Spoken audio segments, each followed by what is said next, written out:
Rain poured down in sheets, slamming against the windows of Daisy's Diner in the small town of Willow Creek, Oregon, sounding like a jazz tune being played all wrong.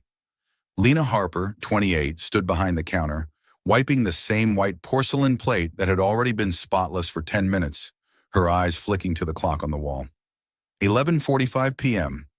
Her shift was almost over, and tonight she had only served 3 customers, a couple who ordered burgers, a trucker with a slice of apple pie, and old Mr. Frank, the regular, now sipping his final cup of coffee in the fogged-up corner window booth. "Doubt anyone's out on a night like this, Lena," Frank muttered, pushing his foggy glasses down his nose, his voice gravelly from decades of cigarettes. "Rain's coming down so hard, even the Lord might have canceled his evening stroll." Lena chuckled, a reflex after 3 years of waitressing, just warm enough to keep the customers happy, just weary enough to match her mood. "I bet the Lord wouldn't leave a tip anyway, Frank," she replied, setting the plate down. "2 burgers and 1 slice of pie all night. If this place shuts down, I might have to sell hot dogs at the ballpark." She joked, but deep inside a quiet voice whispered, "Maybe it wouldn't be the worst thing. But who knows?" Daisy's Diner had once been Willow Creek's pride and joy, with its bright red walls, shiny leather booths, and the smell of fresh baked pies drifting down the block. That was 20 years ago. Now the paint peeled, the leather was cracked, and the menu had shrunk to the basics ever since the head chef quit over the summer. Lena stayed not because she loved the job, though she did enjoy chatting with the regulars, but because it was the only place she felt, okay, not quite home, but the closest thing to it. She was just about to lock the door and close up for the night when her eyes caught a slumped figure under the awning, bathed in the flickering glow of the street lamp. A man, soaked through in a white dress shirt, black hair plastered to his forehead, curled up like a stray dog nobody was looking for. Lena sighed. "Drunk again. Why can't people get wasted at home where it's warm?" she muttered. Her hand reached for the town police number, Officer Tom's digits still pinned to the bulletin board, but something stopped her. His shoes, shiny leather dress shoes, now covered in mud and wet leaves. Shoes like that shouldn't be dirty. Such a waste. She shook her head and chuckled to herself. "Lena, you officially have too much time on your hands." She grabbed the old frayed umbrella from the corner of the counter and stepped outside. The cold rain soaked through her thin canvas sneakers, but she crouched beside him and gently nudged his shoulder. "Hey, sir, wake up, it's pouring. You're gonna be drenched." No response. Lena wrinkled her nose. He reeked of expensive whiskey and damp earth. "Well then, fancy kinda drunk." She laughed to herself, but when she noticed his hands trembling from the cold and his lips pale, something inside her softened. She couldn't leave him there.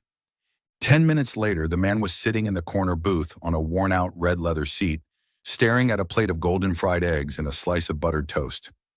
It wasn't even on the menu, just something Lena had whipped up for her own midnight snack, but she slid it over to him, sprinkling a little salt, pepper, and a pinch of cilantro from the old spice rack. He looked at the food, then at her, his deep brown eyes bloodshot and unfocused, like he'd just woken from a very bad dream. "Eat it before it gets cold," Lena said, half command, half tease, hands on her hips like a schoolteacher. "I'm not charging you, but next time don't pass out on the porch. Folks in Willow Creek might think you're a vampire or a werewolf or something." She winked, trying to lighten the mood. He gave a faint nod but said nothing. Lena turned back to the counter, pretending to clean, though she kept stealing glances at him. He ate slowly, tiny bites, like someone trying to remember how to use a fork. There was something about him, not just the unfair kind of handsome, though yeah, even soaking wet, the man looked infuriatingly good. But the way he sat, hunched slightly as if bearing some invisible weight. She knew that look. She'd seen it in the mirror during the months her mom was in the hospital, when the bills piled up and Lena pulled double shifts to stay afloat. The days when she'd wondered if she'd ever escape this town, or if she was doomed to be just the tired waitress with a fake smile and worn-down shoes. She shook the thoughts off. "Come on, Lena. No midnight existential crises." Mr. Frank, now zipped up in his raincoat and heading out, whispered as he passed the counter, "Watch yourself, Lena. Pretty boys who show up drunk like that, Always a whole lot of trouble. He winked, revealing yellowed teeth and a crooked grin. Lena snorted and rolled her eyes. Relax, Frank. I'm just feeding the guy eggs, not marrying him. Besides, the biggest problem in my life is the broken coffee machine, not some mystery man. Still, she brewed a hot cup of tea, just Lipton, the last box in stock, and placed it gently by his hand. Here, drink this. It'll help, she said, softer than she intended. He looked up at her for the first time, and their eyes met. His were deep brown, unreadable, like he wanted to say something, but didn't know how. For a brief second, Lena's heart skipped. She looked away quickly, scolding herself. Lena, you've been watching too many romance movies. He nodded, picked up the cup, and took a slow sip. No thanks. No explanation. Lena didn't expect one. She just wanted him to stop shivering, to not look like the world had caved in on him. She kept tidying the place, wiping counters, stacking chairs, the rain still whispering against the windows. When she turned around again, he had fallen asleep at the table, still holding the teacup, his head resting like a tired child's. Lena stared for a moment, then shook her head. Idiot. How are you supposed to get home like this? She went to the storage room, grabbed an old wool sweater, last year's Christmas gift from a kind customer, and draped it over his shoulders. Then she sat across from him with her cold cup of coffee and waited for the rain to stop. Not because she had nothing better to do, she just didn't want him to wake up alone in a cold, greasy diner under flickering neon lights. The next morning, when Lena came in for the early shift, he was gone.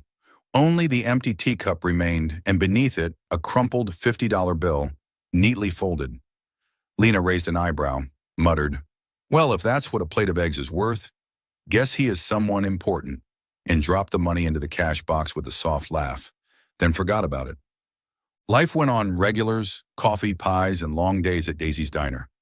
She didn't know that the man was Beckett Kane, a billionaire with the world at his feet, but that night he was just a lonely stranger who needed a plate of eggs and a little bit of warmth. You're watching Soul Stories, where every story whispers of love, healing, and hope. Let us know which city you're watching from. Don't forget to subscribe and be a part of our journey. Now stay with us. The story is just beginning. A week had passed since that rainy night, and Lena Harper had almost forgotten the drunken man with the muddy dress shoes. Daisy's Diner still quietly existed in Willow Creek, Oregon. Endless days of lukewarm coffee, unsold apple pie, and a crackling radio playing old country songs. Lena still wiped the counter, chatted with the regulars, and tried not to think about the rumors that the diner might shut down. But every time she looked at her coworkers, Sally, the kitchen friend raising 2 young kids, or Joey, the dishwasher who dreamed of being a singer, her heart grew heavier. If the diner closed, where would they go? Where would she go?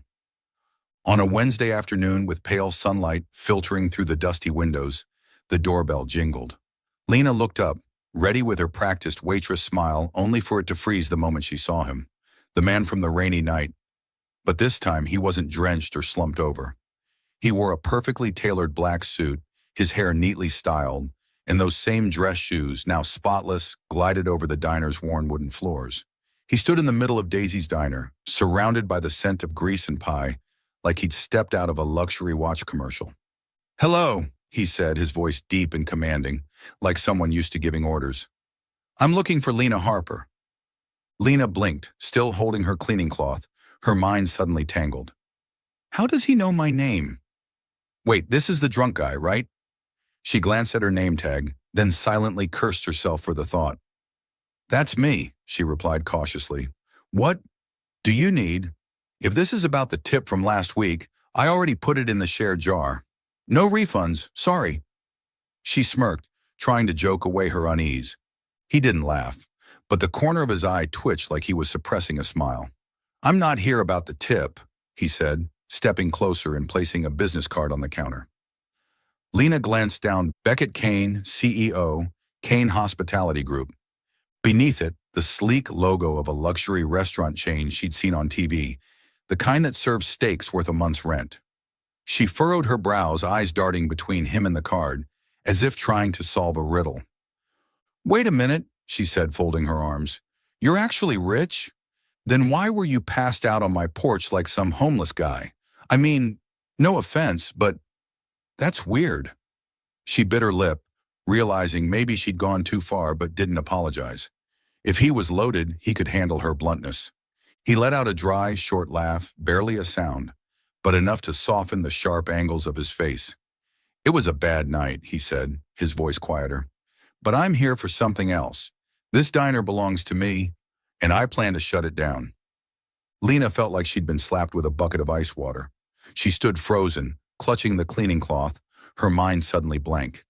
Shut it down? Then a thought struck her, and she blurted out, "Hold on, you own this place? Are you Daisy's son or something? Or did you buy it from her?" She pointed to the old photo on the wall, Miss Daisy, the founder, in a floral dress, smiling next to the diner's original sign in 1970. Lena had heard stories about her from Mr. Frank, a strong woman who made Daisy's Diner the heart of Willow Creek before passing away over a decade ago. Lena studied Beckett's face, trying to read him, but he stood still. Beckett's eyes followed her gesture to the photo. For a moment, Lena swore she saw his shoulders tense, like the image had touched an old scar. "Miss Daisy," he said slowly, voice nearly a whisper. He paused, eyes lingering on the photo, then turned back to Lena, his expression sealed tight. "That's not important. What matters is I own the place, and it's losing money." He sidestepped the question, his tone suddenly cold again, like a wall being rebuilt between them. Lena frowned, feeling shut out. Not important? He was hiding something. She wanted to press if he wasn't Daisy's son. Why did he look moved by the photo? But she held back. His gaze had turned sharp, like he was done talking. "So you bought it?" she asked, half skeptical, half teasing. "Or is this some secret heir situation? Like, you're her long-lost grandson?" Beckett raised an eyebrow but didn't answer directly. "I'm the owner," he said flatly. "That's all you need to know." Then he pivoted, right back to business. "This place has run at a loss for 3 straight years. It no longer fits the image of my brand. However," he paused, his tone softening just a little, "I owe you something. That plate of eggs, the tea, and a dry place to sit." He spoke slowly, like he was reaching into that memory. "So I have a proposal." Lena arched a brow. "What is this? A soap opera? A proposal? Look, if you're about to offer me a Tesla over a plate of eggs, go ahead, but I should warn you, I'm a terrible driver."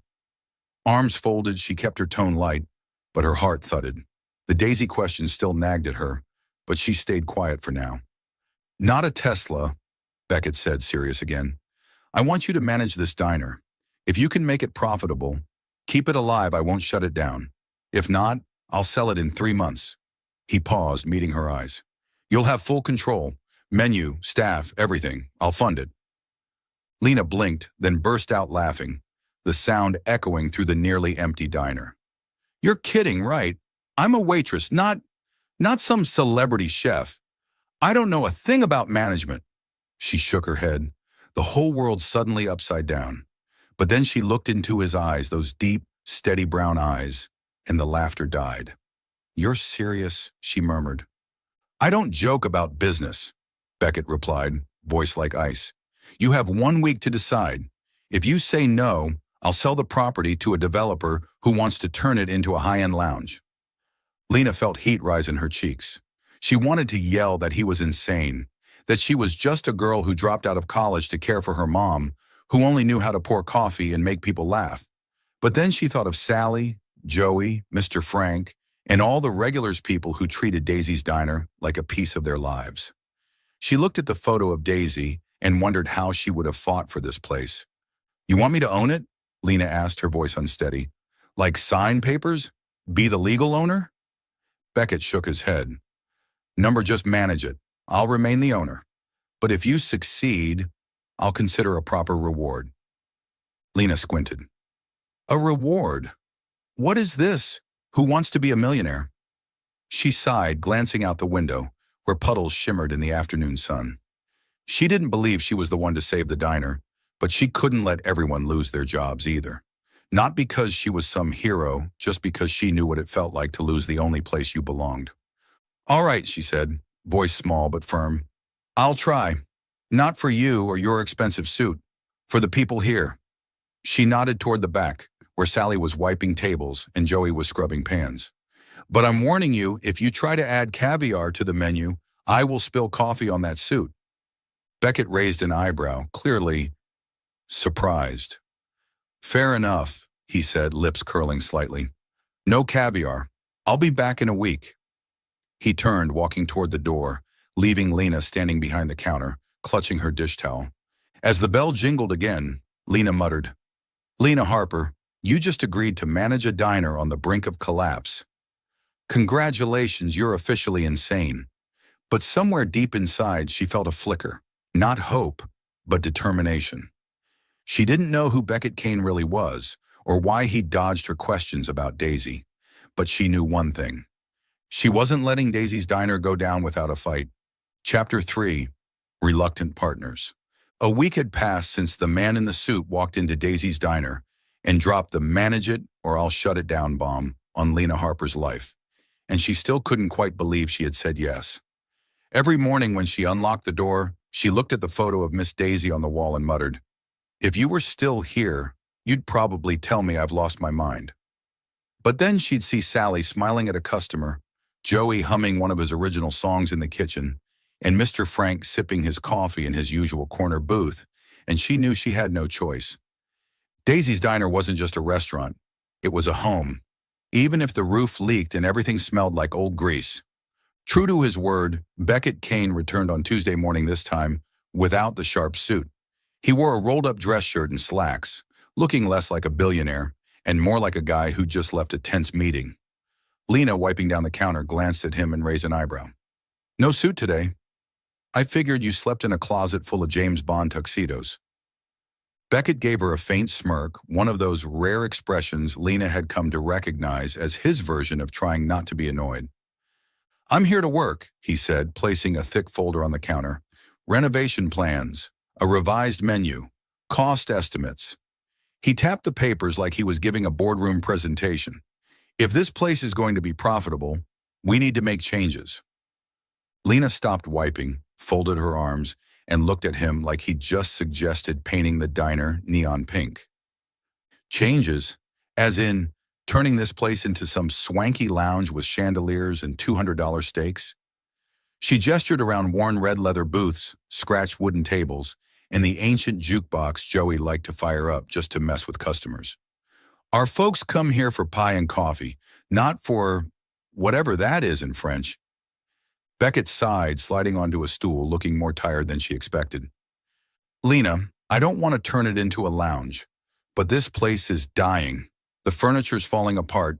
The menu's stuck in the Nixon era. If we don't modernize, it won't survive." He opened the folder and pointed to a list of dishes, things like charcoal-grilled Wagyu and truffle butternut squash soup.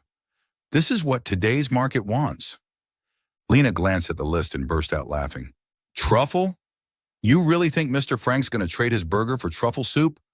Or that Sally's going to whip up something that sounds like an opera title?" She shook her head and slid the folder back to him. "People come here because it feels like home, not because they want to pretend they're in Manhattan." They argued for over an hour, Lena's voice rising, Beckett staying irritatingly calm, like he was used to debate. She insisted on keeping the classic dishes, burgers, apple pie, crispy fries, the things that made time slow down for the regulars. He wanted elevated options, new flooring, and to replace the red leather booths with sleek metal chairs. "It'll look cleaner," he said. Lena snapped back, "Yeah, and feel like a hospital. Who wants to sit in that?" The debate came to a sudden pause when a kitchen light above them flickered, then went out completely. "Perfect," Lena muttered, climbing onto a chair to unscrew the bulb. "One more thing falling apart. Probably this counter's next." She stretched for the bulb, the chair wobbling under her. Before she could yell, Beckett was there, steadying the chair, voice low. "Careful. I don't need my first manager ending up in the ER." Lena looked down and realized how close he was, sleeves rolled high, strong forearms exposed. She blushed and mumbled, "I'm not your employee. I'm the manager, remember?" But she didn't push his hand away. Together they replaced the bulb with a spare from the back. When the light flicked back on, Lena hopped down, dusted her hands, and said, "See? I've got this. No suit or truffle required." Beckett looked at her, his gaze softer than usual. "You're stubborn," he said, not annoyed, almost admiring. "But I'm guessing Miss Daisy was too." Lena blinked, caught off guard. "Miss Daisy? You knew her?" She remembered how he'd dodged her questions the week before when she asked if he was related to the founder. She waited, hoping he'd say more, but he just shook his head, turning away. "Heard stories, that's all. Back to business." In the days that followed, they kept disagreeing, but little moments began to creep in. One day, Lena accidentally spilled coffee on Beckett's notebook and panicked with apologies, but he only laughed a real laugh that made her freeze in surprise. Another time, she caught him helping Joey carry a crate of potatoes, his dress shirt covered in dust. "Well, well," she teased, "a billionaire who knows manual labor. Who would have thought?" "You'll be surprised a lot," he said. One quiet afternoon, with the diner empty, Lena brought him a slice of warm apple pie. "Try this," she said. "This is why people come back. Not truffle anything." He hesitated, then took a bite. Lena watched him like he was a judge on a cooking show. He chewed slowly, eyes half closed, and for a moment, he didn't look like a CEO at all. He looked like a boy remembering something lost. "It tastes like something my mother used to make," he said, voice so soft she almost missed it. He looked up, met her eyes, and for the first time, Lena saw a crack in his armor, a deep sorrow that reminded her of her own, the kind that came after losing someone you loved. She wanted to ask about his mother, about why he'd looked at Miss Daisy's photo that way, but instead she simply nodded. "Now you understand why I want to keep it." That night they sat down without arguing. "I'm not against change, Beckett," Lena said quietly. "I just want this place to still feel like Daisy's, a place where people feel welcome." Beckett was silent for a moment, then nodded. "Okay," he said. "We keep the old soul. The pie, the burgers, all of it. But," he gestured around, "we update the shell. New floors, new chairs, fresh paint. We don't change its heart, we just bring it back to life." Lena stared at him, surprised he was willing to bend. "Deal," she said, offering her hand. He shook it, his hand warm and firm, and for a moment Lena felt something spark. Not hope, something stranger, a quiet connection. She still didn't know who Beckett's mother was or why he avoided questions about Miss Daisy. But she did know this. In the way he looked at that pie, there was a part of him that understood what it meant to lose something precious and to want it back. 2 weeks into her unofficial reign as manager of Daisy's Diner, Lena Harper still wasn't sure if she was doing something brave or just starring in a bad sitcom no one asked for. Every day was a battle of receipts, bills, and fiery debates with Beckett Kane about how to keep the diner's soul intact. But through all the verbal sparring, they had reached a fragile truce. Preserve Daisy's nostalgic charm, apple pie, burgers, black coffee while breathing new life into the place. The new wooden floors had been installed, the red leather booths were off, getting reupholstered, and Lena started to feel like the diner was being gently revived. Still, she couldn't help glancing at Miss Daisy's photo each day, making sure it hadn't tilted even slightly. Tonight, after closing time, the diner was quiet. Just the soft hum of Sweet Caroline from the old radio and the dim golden light from the kitchen. Lena, still in her uniform with her name tag slightly crooked, stood over the stove, stirring a bowl of pancake batter. She wasn't really planning on cooking, she just wanted to test a new breakfast recipe. That was until Beckett showed up unannounced, a stack of paperwork in hand. "I brought this week's cost reports," he said, but instead of leaving, he sat at the counter, watching her with mild curiosity. "What are you doing?" Lena shrugged, trying not to look flustered. "Pancakes. Want to try? But fair warning, I'm no Julia Child." She poured batter into the skillet, the smell of melting butter wafting up as Beckett pushed away from the stool and walked into the kitchen. "Can I help?" he asked, so seriously that she burst out laughing. "You? Help? What, billionaires can flip pancakes now?" she teased, handing him a wooden spoon. "Stir the batter, but if you spill anything, you're mopping it up." Beckett took the spoon and stirred with the awkward focus of someone diffusing a bomb, Or, as Lena thought, like a child building their first science project. She bit back a grin, watching him mix like a bridge engineer, double-checking his angles. They worked side by side in a relaxed silence, broken only by Lena gently coaching him through batter pouring and flipping. But then distracted by how his sleeves were rolled up, revealing surprisingly toned arms, she forgot to flip her pancake. A burnt smell curled through the air. "Oh no!" she cried, flipping the pancake to reveal one charred side. Her face turned red as she glanced at Beckett. "Okay, don't say a word. I told you I'm not a real cook." To her surprise, Beckett didn't stay stone-faced. He laughed, really laughed. A warm, low sound that echoed in the kitchen, catching Lena off guard. "You just turned that pancake into charcoal," he said, eyes twinkling.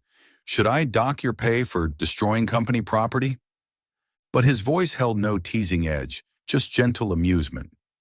Even embarrassed, Lena laughed with him, tossing a dish towel in his direction. "Try it, and I'll pour the whole bowl of batter on your fancy shirt."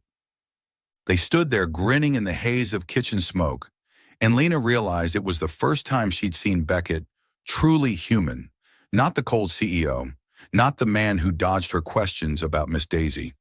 Just a guy with a laugh that made her chest tighten unexpectedly. She turned away, pretending to focus on the new batch of pancakes, trying to calm the flutter in her chest.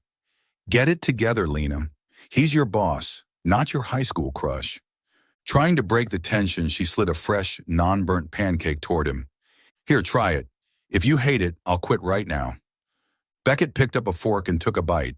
Lena watched him like she was awaiting a Michelin star review. He chewed slowly, eyes drifting closed for a second, then said, voice rougher than usual, "This tastes exactly like something my mom used to make." Lena looked up, startled by the tenderness in his tone. "Your mom? Was she a good cook?" She hesitated, hoping this time he wouldn't shut her out, that he might let her in. Just a little. Beckett set the fork down, gaze distant, like he wasn't looking at her anymore, but somewhere far off. "She was the best cook I ever knew," he said quietly. "And she was Daisy." He paused, taking a deep breath, as if saying the name dragged a long, buried part of him to the surface.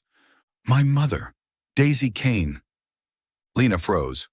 The spoon slipped from her hand and clattered on the counter. "Miss Daisy, you mean the Daisy from Daisy's Diner was your mom?" She pointed to the framed photo on the wall, Miss Daisy in her floral dress, smiling under the original sign. "Why didn't you say anything? I asked you last week. You acted like I was asking for nuclear codes." Beckett looked at the photo, and this time he didn't look away. "When she died," he said, voice heavy and low, "I couldn't come back here. This place, it was everything she loved. Every corner, every booth, every coffee stain. It was all her. And I knew if I came back, it'd break me." He turned to Lena, his eyes raw. "She passed 3 years ago. Cancer. I was with her at the end. But afterward, I ran, built an empire. But I couldn't walk through that door." He swallowed. "The night you found me, that was the first time I'd been here since she died. I was drunk because I didn't know how else to face it." Lena stood still, her chest tightening. She knew that feeling too well. Her mother had passed from illness as well, and she'd thrown herself into double shifts just to keep the grief at bay. But looking at Beckett now, she didn't see a billionaire or a difficult boss. She saw a boy who'd lost his mother, still carrying that wound. I'm so sorry," she whispered. "I didn't know. But I think she'd be proud of you, whether you ran or not." Beckett looked at her, and something in his face softened, as if her words had reached a place no one else had touched in years.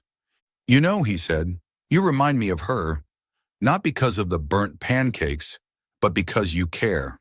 You don't let anyone be left behind, not even some drunk guy on a porch." He smiled a small, sad smile that somehow meant more than any speech. Lena blushed, unsure what to say. She wanted to comfort him, to ask more, to understand the man behind the name, but instead she nudged the plate toward him again. "Eat more," she said. "It's free, just this once." He laughed softly, picked up the fork, and they ate in quiet companionship. The only sounds the radio's gentle tune and the kitchen light buzzing overhead. When Beckett finally left, Lena lingered in the kitchen, staring at Miss Daisy's photo. "Ma'am," she murmured, "your son is complicated, but I think you'd like the way he's trying." She smiled faintly to herself, and deep inside she knew. She was starting to see Beckett Kane in a new light, not just as a boss, but as someone she wanted to understand, even if she wasn't ready to admit it yet. 3 weeks had passed since Lena Harper and Beckett Kane struck a truce preserved the soul of Daisy's Diner, while giving it a much-needed facelift, and the little eatery in Willow Creek, Oregon, had started breathing again. The old floors had been replaced with polished walnut wood, the red leather booths refurbished still vintage, but no longer cracked. The walls were repainted a soft cream, and Miss Daisy's photograph now hung in a brand new frame, smiling as if she approved of the changes. The diner was still Daisy's apple pie in the oven, country music playing from the radio, and the familiar warmth that wrapped around you like a hug, but now it felt alive again. Customers returned, and not just the loyal regulars like Mr. Frank. New faces appeared, families from nearby towns, long-haul truckers, even a few college students from a university 2 hours away. The air buzzed with laughter and chatter, like the place had finally awakened from a long sleep. Lena stood behind the counter, pouring coffee for a group of customers, her smile both professional and genuine. She liked the energy, but what surprised her most was the routine that had developed with Beckett. Every afternoon around 3, he showed up not in suits anymore, but in rolled-up shirts and jeans, as if trying to blend in with small-town life. Lena never asked why he stayed so long. He was the owner, after all. But she started noticing how he'd always sit at the same corner of the counter, sipping coffee, pretending to read the paper or review reports, but always watching her when she chatted with customers. Today was no different. The bell above the door jingled, and Lena, wiping the counter, looked up to see Beckett walk in. She said nothing, just reached for a white ceramic mug, poured black coffee, and placed it in front of him as he sat down. "Thanks," he said in his low voice. Lena nodded, a faint smile playing on her lips. No words were needed. They had settled into a rhythm: coffee, a glance, and then quiet. Lena used to find it strange. Now she found it comforting, like knowing Mr. Frank would always ask for extra toast on Fridays. But alongside that comfort was fear. Every time Lena caught Beckett nodding at her stories about regulars or sneaking off to help Sally carry crates of vegetables, she felt a flicker of warmth that scared her. Too good to be true, she told herself. She'd once believed in good things, like when her mother promised she'd get better, and life had taught her that good things had a way of disappearing. Beckett was a billionaire, Daisy's son, a man who belonged to the world beyond this diner. And her, she was just Lena the waitress with worn-out shoes and blurry dreams. He's here for the diner, not for you, she reminded herself. But her heart wasn't listening. Beckett, sipping his coffee, felt the change too. Daisy's Diner no longer haunted him. He didn't come just to monitor renovations or look over spreadsheets. He came for the scent of baked pie, the warmth of laughter, and for Lena. He liked the way she teased Mr. Frank for drinking too much coffee, the way she remembered Sally's kids' names, how she made everyone feel like they belonged. Through Lena, the diner felt like home again, something he hadn't felt since his mother, Miss Daisy, passed away. Sitting there, he felt still, whole, like he'd found a missing piece of himself.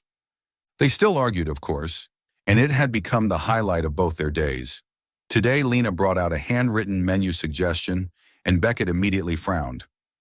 "Southern fried chicken and mashed potatoes?" he asked. "Lena, we need something a little more refined, like a quinoa salad, maybe pan-seared salmon." Lena snorted and crossed her arms. "Quinoa? You think anyone in Willow Creek's gonna order quinoa salad? Mr. Frank would think it's bird food."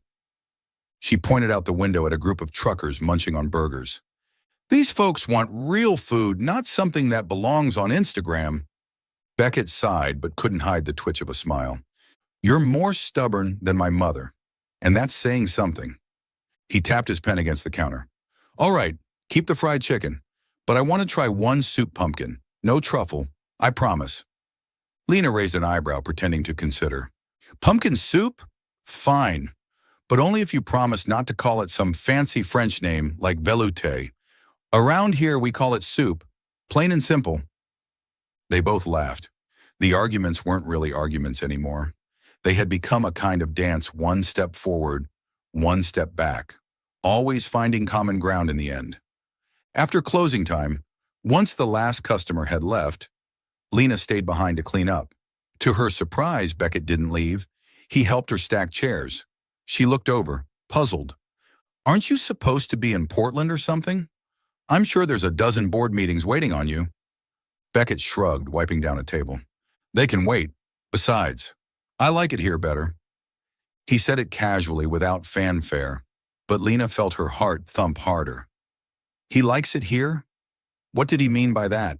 She wanted to ask, but instead she nodded, pretending to focus on wiping the counter, afraid that if she said too much, the fragile moment would break. When they finished cleaning, Lena made them both another cup of coffee. They sat in the corner of the diner, in silence. No confessions, no promises, just their quiet presence under the soft yellow glow of the lights, with the radio playing an old ballad in the background. Lena glanced at him, how he held the mug, how he smiled when she told him Joey nearly dropped a whole tray of pie earlier, and in a flash it hit her. He's not here for the diner, he's here for me. The thought terrified her. She looked down, pretending to be busy with her napkin, heart tangled in knots. What if I'm wrong?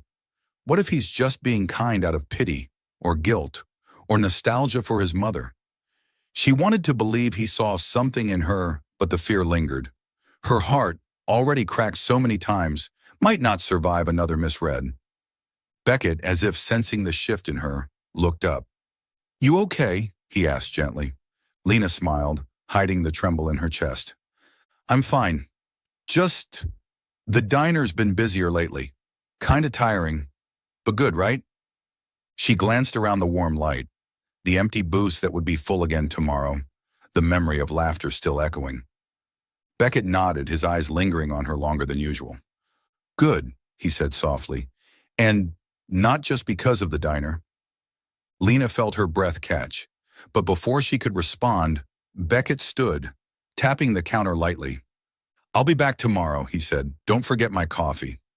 And just like that, he was gone, leaving Lena with 2 mugs of half-drunk coffee, a soft song on the radio, and a heart that was no longer sure where its silence ended and its longing began.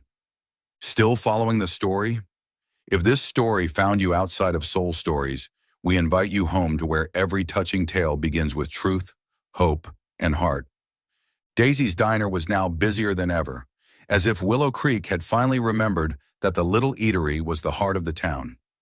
Every day, Lena Harper zipped between tables and the counter, pouring coffee, taking orders, and laughing with customers, from Mr. Frank to the ever-changing rotation of truckers passing through. The diner gleamed with polished wooden floors, freshly reupholstered red leather booths, and warm golden lights that made it feel like an autumn evening year-round. But in the rush of it all, Lena still couldn't shake the rhythm that had become a part of her. Every afternoon, Beckett Kane would walk in, take his usual seat at the corner of the counter, and she'd pour him his usual black coffee, no sugar. No unnecessary words, just quiet glances and soft smiles. Lena told herself not to read into it, to stop daydreaming. It's just routine, she whispered. Don't mistake comfort for something more. But her heart, stubborn, hopeful, didn't listen. That Friday afternoon, the diner was buzzing with end-of-week energy. The bell over the door chimed, and Lena looked up with her usual ready smile.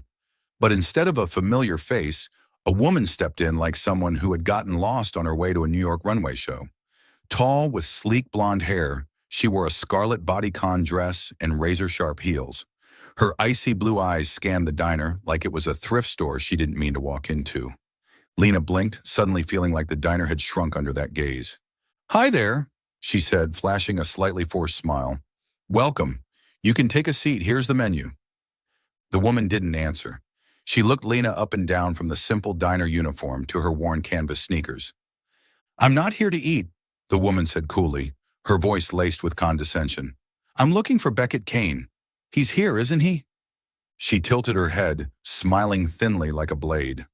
A prickling unease crawled up Lena's spine. How does she know Beckett? Who is she to look at me like I'm the help? He's in the office, just past the kitchen, Lena replied cautiously, pointing toward the hallway. I can go get... No need, the woman cut her off, walking past the counter without permission, her heels clicking sharply against the wooden floor. Lena stared, mouth open before hurrying after her. Hey, you can't just... She started, but it was too late. Beckett had already stepped out of the office, sleeves rolled up, holding a stack of papers.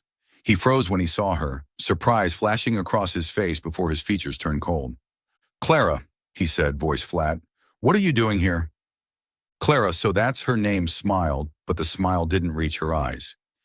Beckett, hiding out in this backwoods town, are we? I heard you were pouring money into this little diner. She looked around with curled lips like the smell of apple pie offended her. Very un-Beckett of you. Lena stood behind the counter, her hand clenched around a dish towel. She felt invisible. Clara, was she an ex? A current girlfriend? Lena glanced at Beckett, hoping for clarity, but he simply folded his arms and said stiffly, I'm busy. If you have something to say, make it quick. Clara's eyes glittered. She stepped closer and laid a hand on his shoulder, like they still shared something. I'm just curious, she said.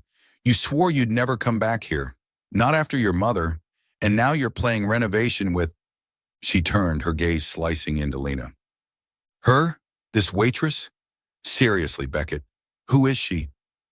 Lena felt her face burn, a mix of anger and shame rising in her chest.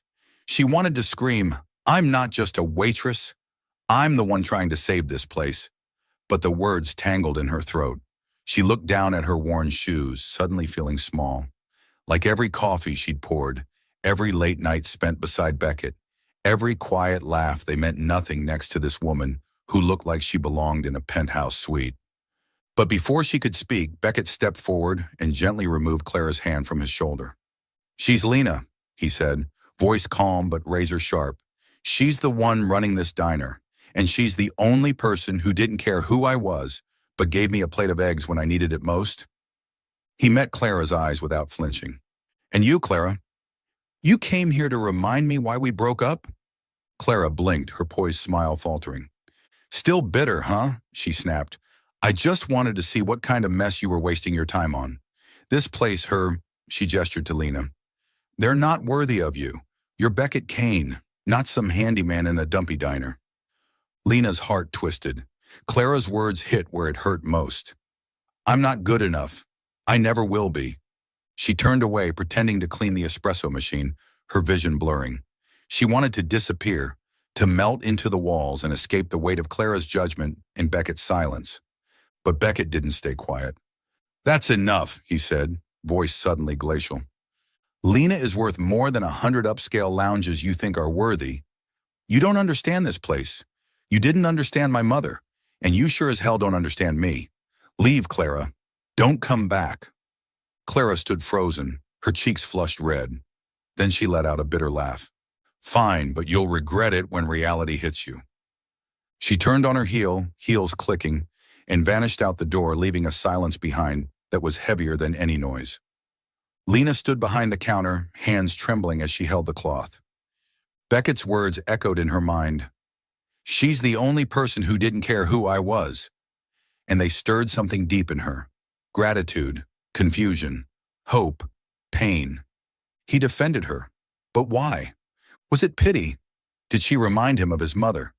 She looked at him, wanting to thank him, wanting to ask, but the old self-doubt surged again. You don't belong in his world. Clara's right. You're just a waitress.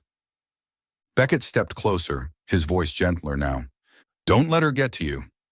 Lena nodded but avoided his eyes. I know. She turned away, wiping the already clean counter, terrified that if she looked up, he'd see what she was really feeling, that she was falling for him, and afraid she wasn't enough. Beckett stood there for a moment, like he wanted to say more, but then he only nodded. I'll be in the office if you need me. He left quietly, and Lena was alone with his half-full coffee cooling on the counter and her heart quietly breaking beside it. Daisy's Diner now shone brightly in the heart of Willow Creek, Oregon, no longer a fading relic with cracked leather booths and creaky floors. After more than a month under Lena Harper's management, the diner was busier than ever. Families, truckers, even folks from Portland, drawn in by the whispers of apple pie like Mom used to make. The new interior walnut floors, gleaming red leather seats, soft cream walls retained its nostalgic charm, while warm lighting and Miss Daisy's photo on the wall made everyone feel like they'd come home. Lena worked tirelessly each day, pouring coffee, laughing with customers, and quietly setting aside a cup of black coffee, no sugar, for Beckett Kane, who had become as much a fixture of the diner as the pie itself. But ever since Clara's visit, Beckett's elegant, icy ex, Lena had carried a quiet unease. His words still echoed in her mind. "She's the only one who didn't care who I was." They had warmed her, but also left a bruise. Had she imagined the bond between them? Did Beckett truly see her as someone who mattered, or was she just a gentle reminder of a past he wasn't ready to let go? Every time he sat at the counter, she fought the urge to look too long, afraid her eyes would betray the turmoil in her heart. This Saturday morning was lively and bright. Lena was taking an order from a group of families when the bell above the door jingled. She looked up, ready with a greeting, but paused. A man in a sleek gray suit stepped inside, his hair neatly slicked back, wearing sunglasses despite the cloudy skies. He scanned the diner with an expression like he'd just wandered into a thrift store. Lena's smile faltered. Another man from Portland, she guessed probably here to turn the place into something it was never meant to be. "Good morning," she said, professionally polite. "Take a seat, I'll bring you a menu." The man shook his head, removing his glasses to reveal sharp, calculating eyes. "I'm not here to eat. I'm Richard Holt from Horizon Group. I'm looking for Beckett Kane. And," he glanced at her name tag, "Lena Harper. Manager?" Lena crossed her arms, suddenly feeling interrogated. "That's right. What do you want?" She flicked a glance toward the small office behind the kitchen where Beckett usually reviewed paperwork, but she didn't call him just yet. Horizon Group. She remembered them. A massive firm known for buying up real estate to build lounges, hotels, and other luxury experiences that Willow Creek didn't need. Holt smiled, a polished, practiced smile. "I have a business proposal for the diner." His eyes scanned the room for somewhere more private. Reluctantly, Lena led him to the office. Beckett was already there, looking up from a stack of documents. "Richard," Beckett said, brows lifting, "I don't recall inviting you here." Richard grinned. "Beckett, I've been waiting on an answer since that night months ago. You said you were ready to sell daisies. I got tired of waiting, so I came in person." He slid a thick envelope across the desk. "Here's the number, enough to build 3 new restaurants. And Miss Harper," he turned to Lena, eyes gleaming, "there's a generous bonus in it for you if you help persuade him." Lena stood frozen, heart pounding. So it was true. Beckett had planned to sell the diner that night he was drunk. Then, what changed? She looked to Beckett, waiting for him to respond, but he only folded his arms and looked at her. "Lena," he said, voice calm, "it's your decision. This diner is yours in every way that matters." Lena blinked, stunned. "Me? Decide this?" She opened the envelope. The number inside had 7 digits. Life-changing money. Holt jumped in, his tone sharper. "Miss Harper, let's be realistic. This place is cute, sure, but it can't compete with modern markets. Our lounge would bring jobs, tourists, capital. You want Willow Creek to grow, don't you?" Lena sat down, took a slow breath, then met his gaze. "You want realistic? Let me give you realistic." She tapped her finger on the desk, her voice steely with a hint of dry humor. "Our customers, Mr. Frank, Sally, the families that come every Sunday, they don't need $30 cocktails or flickering LED lights. They want apple pie, black coffee, and a place that feels like home. You turn this into a lounge, you lose the one thing money can't buy, the soul of daisies." Holt scoffed, unimpressed. "Soul? Miss Harper, this is business, not a Hallmark movie. That check could change your life. Don't you want a fresh start?" Lena hesitated. Her eyes flicked toward Miss Daisy's photo on the wall. She had once dreamed of leaving Willow Creek. Clara's words still rang in her ears that she didn't belong beside someone like Beckett.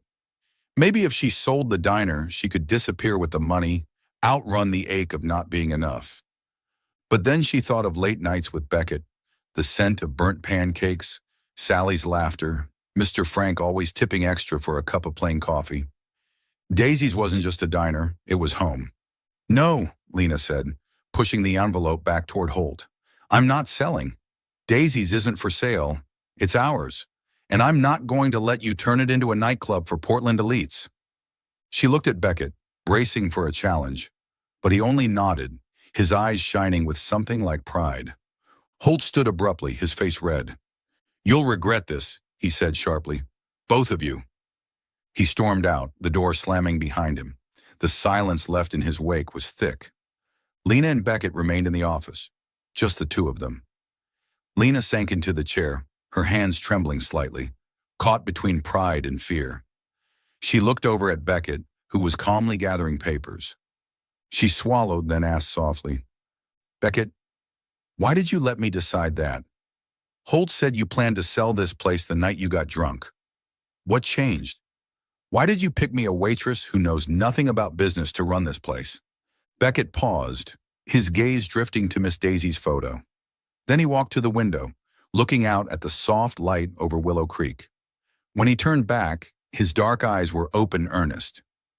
That night, he said slowly, I called Richard because I was drunk and broken. I thought selling Daisy's would cut the cord, erase the memories. I couldn't even walk through the front door after Mom died. That night was the first time I'd returned. I didn't have the strength to face it. I ran from the grief. He stepped closer, his voice steady and low. But then you found me, Lena. You gave me eggs, tea, and a place to sit without asking who I was. You reminded me that Daisy's wasn't just my mother's diner. It was a place where people belonged, where they were seen and cared for, just like she intended. You gave me a reason to stay, to fight for it, and I chose you because you're the only one who could bring that back.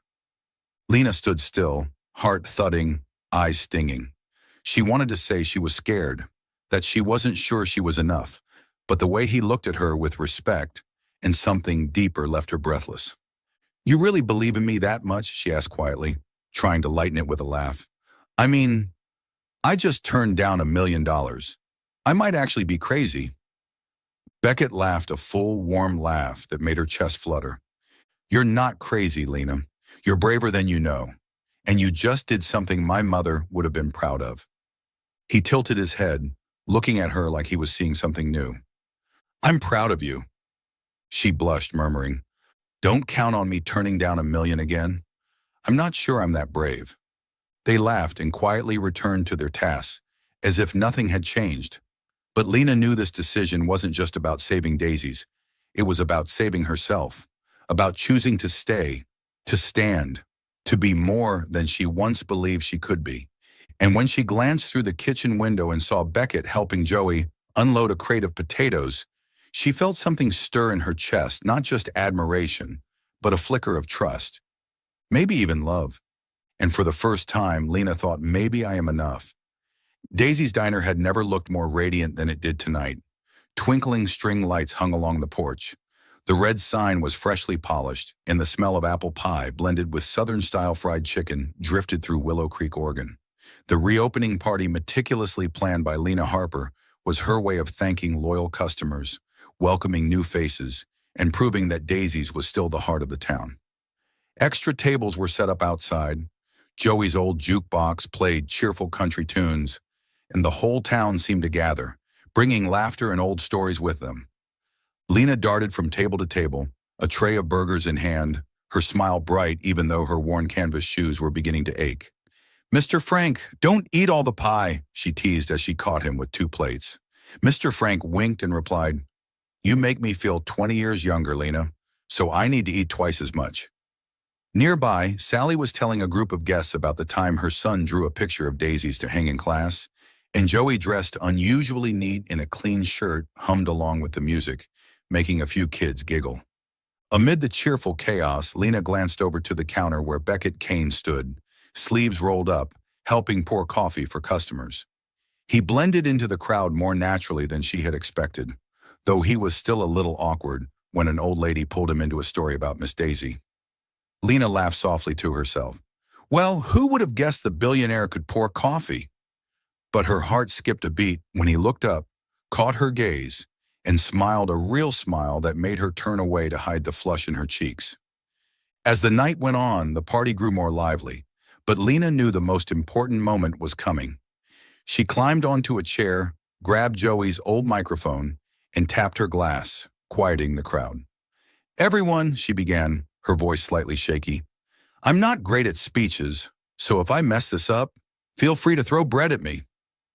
Laughter rippled through the crowd, and Lena took a deep breath, her eyes scanning familiar faces. Sally, Joey, Mr. Frank, and Beckett, standing quietly at the edge. A few months ago, Daisy's almost closed, she said, her voice lowering. I was just a waitress, didn't know much besides pouring coffee and making people laugh, but this place, it saved me. When my mom passed away, I had nowhere to go. Didn't feel like I belonged anywhere. Daisy's gave me a home, not just for me, but for all of us. For people who need a plate of food, a cup of coffee, or just a place to tell a story. She paused, eyes misty, but smiled. Tonight, we're not just here for the pie, though it is delicious. We're here to remember that Daisy's is about belonging. Thank you all for keeping it alive. And thank you, Miss Daisy, for starting it all. She pointed to the photo of Miss Daisy on the wall, and the crowd erupted into applause, a few wiping tears from their eyes. Lena hopped down from the chair, cheeks flushed, and nearly stumbled until Beckett caught her. Careful, he whispered, his hand warm on her shoulder. Lena murmured, Don't tell anyone I almost wiped out, okay? He chuckled, his eyes softer than she'd ever seen. The party continued, but Lena noticed Beckett had grown quieter, as if her speech had struck a chord. After the last guest had left, she found him in the kitchen, sleeves pushed high, quietly washing dishes while Sally and Joey cleaned up the patio. She stood in the doorway, surprised. Wow, Beckett Kane doing dishes. I should take a picture and use it for blackmail. He looked up and gave a faint smile, though something deeper lingered in his eyes. You did great, Lena, he said, setting a plate down. That speech, it was exactly what my mother would have wanted to hear, about belonging. Lena stepped into the kitchen, suddenly feeling the air heavier than expected. She leaned against the counter, trying to keep her tone light. I just said the truth. But are you okay? I mean, you don't have to be back here doing dishes. You're the boss, after all. Beckett dried his hands and stepped closer, the kitchen lights softening his face. I'm not here because I'm the boss, he said, voice low and sincere. Lena, I'm here because of you, because of the way you make me remember my mom, remember what matters, because you make me want to stay in Willow Creek, even though I ran from it. Lena froze, heart pounding like the world had shrunk to just the two of them. She wanted to say something, make a joke, deflect, escape, but his gaze held her still, full of honesty and something else she dared not name. Beckett, she whispered, voice trembling. You don't have to say that. You're not just anything, he cut in, stepping closer, his hand gently brushing hers. You're Lena, the one who saved Daisy's, the one who saved me. I'm here because I don't want to be anywhere else. I don't want to be with anyone else but you. Before Lena could reply, he leaned in, and his lips met hers a tender kiss, unhurried, like he was telling her a secret. She closed her eyes, fingers instinctively clutching his shirt, breathing in the faint scent of coffee and wood. The kiss lasted just long enough for her to know it was real. Then they parted, breath mingling in the soft kitchen light. Blushing, Lena stepped back, trying to regain her teasing tone. Well, if I'd known doing dishes led to this, I would have made you do them weeks ago.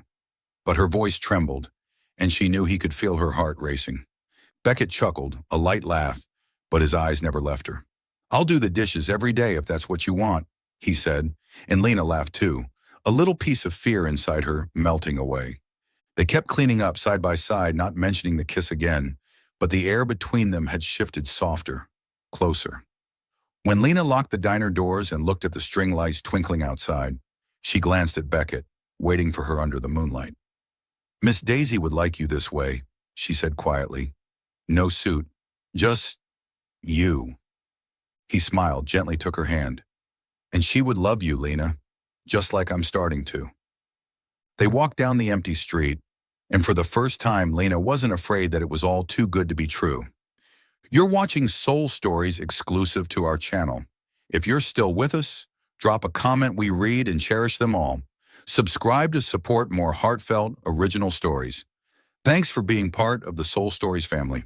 A year had passed since the reopening party of Daisy's Diner, and the little restaurant in Willow Creek, Oregon, had truly become the soul of the town. Every day, from early morning to late at night, Daisy's was filled with laughter, the scent of apple pie, Southern-style fried chicken, and the rich aroma of black coffee. Regulars like Mr. Frank, Sally, and Joey were still around, but now there were new faces too. Tourists from Portland, college students, even a couple who had taken their wedding photos in front of the diner's bright red sign. They came not just for the good food, but for the warmth, as if stepping into a home that was always glad to see them. Lena Harper, now the official manager of Daisy's, was still as busy as ever. She hustled from counter to tables, pouring coffee, writing up checks, and teasing customers with that signature smile of hers. Even though Beckett Kane had offered multiple times to put the restaurant in her name, Lena always refused. "I don't need paperwork," she said. "I just need this place to stay alive and for people to be happy." She loved the work, loved how Daisy's made her feel like she mattered, even if, at times, she still wondered if she was living in a dream, too beautiful to be real. Beckett, now an inseparable part of the diner, often stopped by in the late afternoons or evenings after meetings in Portland, where he ran the Kane Hospitality Group empire. He no longer wore suits instead, rolled up shirts and jeans and blended right in with small-town life.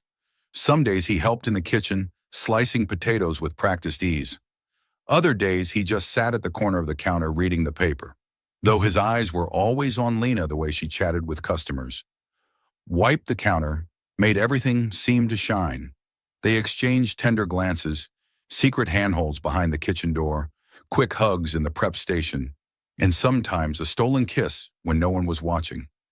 Each moment was small, but enough for Lena to know her heart already belonged to him, even if she hadn't said it out loud.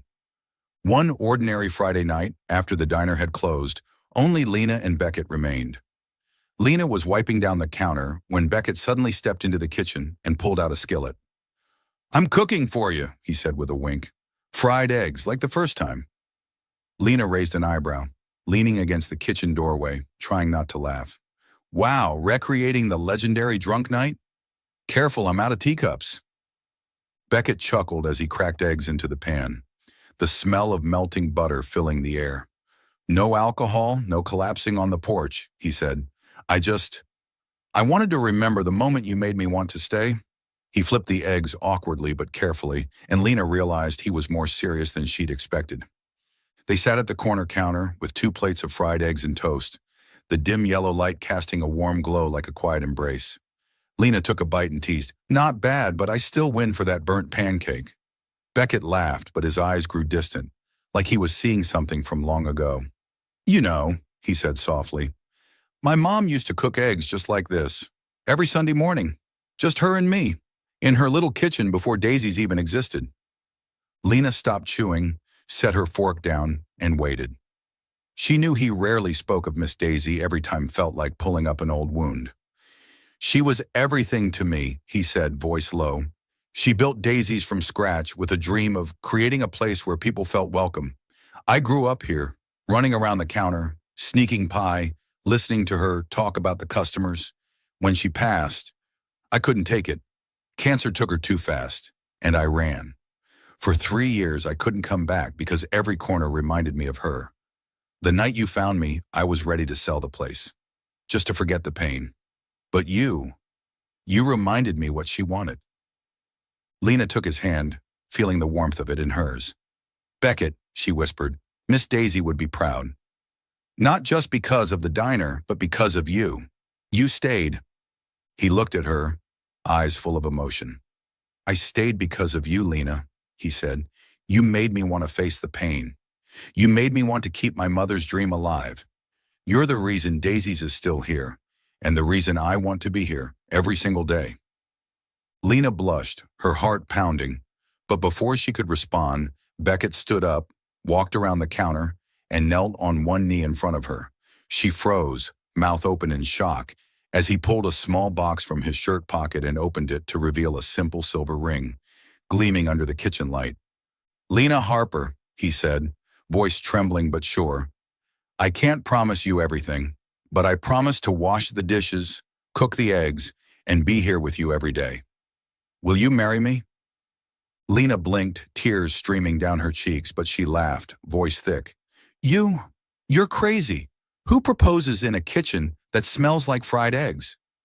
She wiped her eyes, looked into his, and saw a whole future late nights, laughter, simple moments. Yes, she whispered, I will, but you have to promise never to put quinoa on the menu. Beckett burst out laughing, slid the ring onto her finger, then pulled her into a hug, his lips pressing gently to her forehead the way they loved each other. They stood there in the kitchen of Daisy's, with the warm lights and Miss Daisy's photo bearing witness. Lena rested her head on his chest, feeling the beat of his heart, and whispered, I've never really belonged anywhere. But here, with you, I don't want to leave. Beckett held her tighter, his voice husky. Me neither, Lena. Me neither. They said nothing more, just stood there, wrapped in a quiet kind of promise, not grand. Just the little things, like a plate of eggs, a cup of coffee, and a place called Daisy's. Under the glow of the kitchen light, Lena knew she had found where she truly belonged, and for the first time, she wasn't afraid that the dream would slip away.